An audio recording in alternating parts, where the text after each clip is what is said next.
field, and both of us have just had great fun doing that since then. And secondly, just for the future, since I guess if it's gotten time to be lifetime achievement, I'll use an old Henny Youngman line for those of you in the room there, and that is, take my job, please. At some point in the near future, not tomorrow, not next year, not in the next few years, but it's great to see so many people in this room who are pursuing social work as a way of life. And for some it's clinical, and for some it's administrative, and for many of you, I just got a feeling that you'll start out in clinical and you'll end up with a little bit of administrative and end up clinico-administrative. So we'll see you around.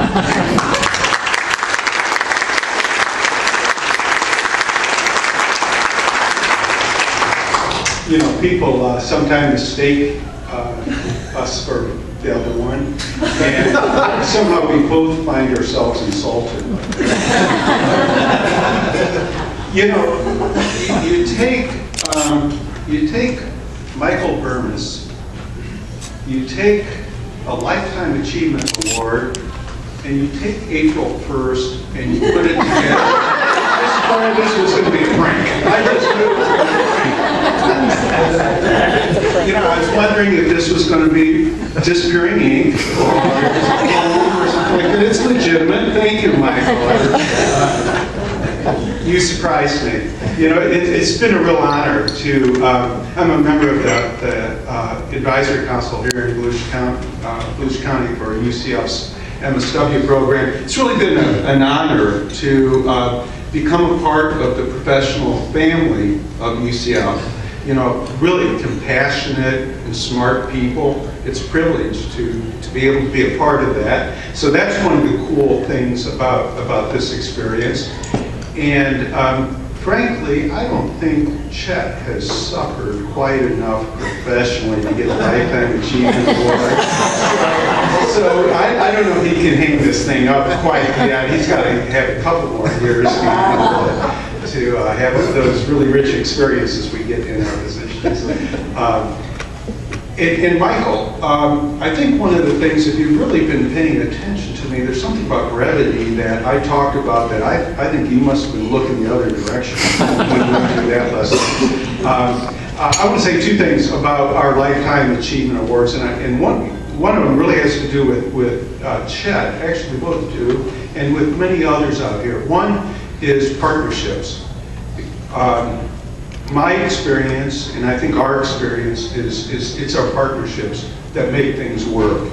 And I think it's really important that each of us professionally and personally work real hard at developing those trusting long-term partnerships, because they pay off in so many different ways. And I look at Sue Bauer from Representative Micah's office and John Booker. You know, the partnerships we've created with our elected officials make all the difference in the world. But it takes some work, and it takes a commitment to be honest and truthful and follow through with what you say you're going to do.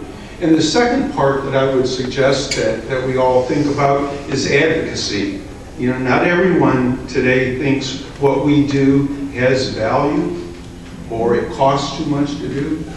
And the people that we represent often don't have the personal or financial resources to really be effective advocates.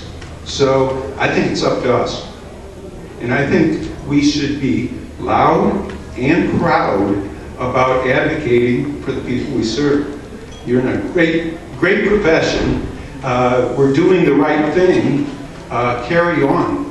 It's fun, and with the right commitment, we're going to make the world a better place. So, thanks so much for inviting me.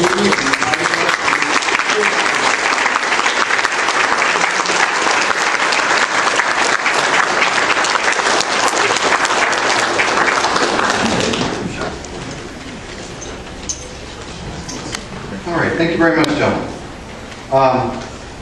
The next award is going to be introduced by Dr. Marilee Walsh. My colleague, my mentor, Marilee is the MSW coordinator for the regional campus, School of Social Work here in Daytona Beach. Dr. Walsh.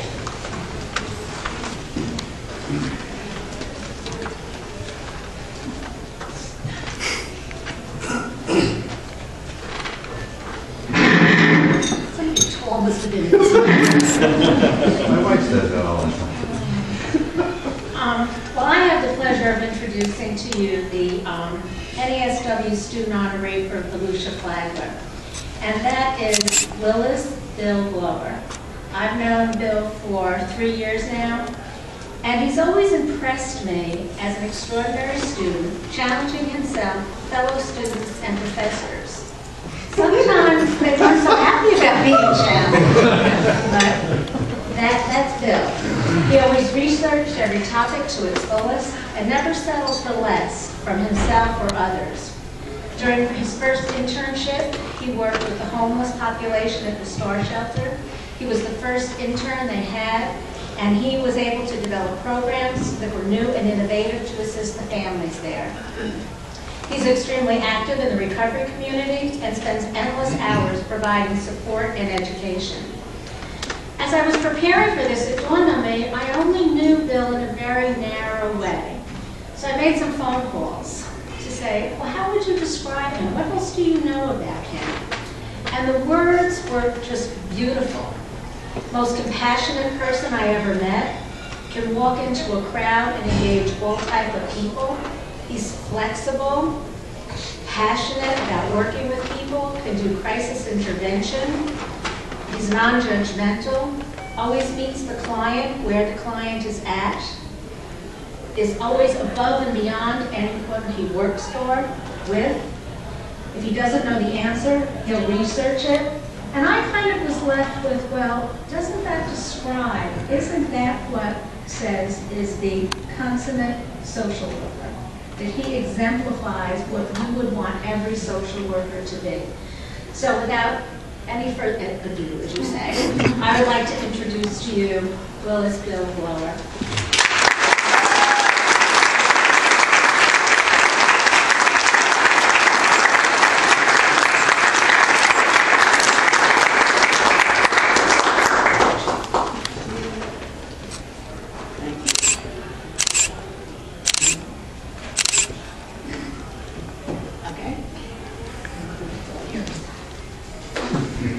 Thank you, Dr. Walsh, for saying those kind words about me. And I'm very honored, and I'm also very nervous. I want to thank the NASW and the steering committee for putting on this fine banquet. I want to thank especially the University of Central Florida and the MSW program for allowing me to come there and be educated. I want to thank Dr. Walsh and my classmates for nominating me. And I want to thank all my professors who encouraged me along the way, and everybody that I've ran into and I've tried to soak up information from you. The learning curve has been very steep for me. And so I'm very appreciative and very grateful. I was thinking about what it is I could say to a room full of social workers who have been here for many, many years before me. And one of the things, or one of the projects I had the opportunity of working with was National Recovery Month. And one of the missions there is to reduce the stigmatism about recovery. And it's funny what happens if you experience a little bit of recovery, you want to quit talking about where you came from. But kind of wrestled with this idea tonight, but because it's a little embarrassing sometimes, and I don't want to talk about where I came from, but I'm going to. In 2004, I was homeless, and I was addicted. And I was in a lot of trouble with the law. And didn't have anywhere else to go. And I found myself in an outpatient treatment program. And there was one person in that room that believed in me. And everybody else said, no, you're done. There are no more second chances. And one person encouraged me. That person was a social worker, by the way. And I wanted to go to school, and that was my strength, because I'd gone to school before. And she encouraged me to do that. I weighed 127 pounds. And I hadn't had eyeglasses that were my own in a while, so I went to a yard sale, I bought a pair, and I went to Daytona State, and I enrolled. and they accepted me. And I stayed there and I got an AA, and then I was scared to go to UCF because I knew there was going to be that question, have you ever been charged with a criminal offense? And it took me a couple semesters to get up the courage, but somebody helped me, and I was able to do that, and I answered that question, and they interviewed me, and they said, yes, you can come here. And so they had faith in me and believed in me. And I went there, and I got a bachelor's. And somewhere along the process, there were two professors in the psychology department at UCF that said, you got to go on to graduate school. And I was like, I can't do that. And they said, oh, yes, you can. And one day I was walking down the second floor, and there was this lady, I didn't know what her title was. Now I know that she was a social worker, and she was Dr. Walsh's predecessor. It was Dr. Harris. And she says, come here, I've heard about you. She said, I think you're a future social worker. And I was like, what do you mean? She took me in her office, and she asked me my story, and I told it to her. And then she told me what a social worker was. And the love affair started. I thought, that's what I want to be, that. And she helped me get in the program. And, you know, I started this process just on faith, because when I started the story, I told you that I had this criminal history. And, you know, how am I going to work it? What am I going to do? And somewhere along the line, I ran into Mary, and she helped me. And we started this process of applying with the Department of Children and Family Services to get me an exemption. And it was a long process. And they left no stone unturned. And eventually, I was allowed to go in front of 5 women, and they grilled me for 4 hours.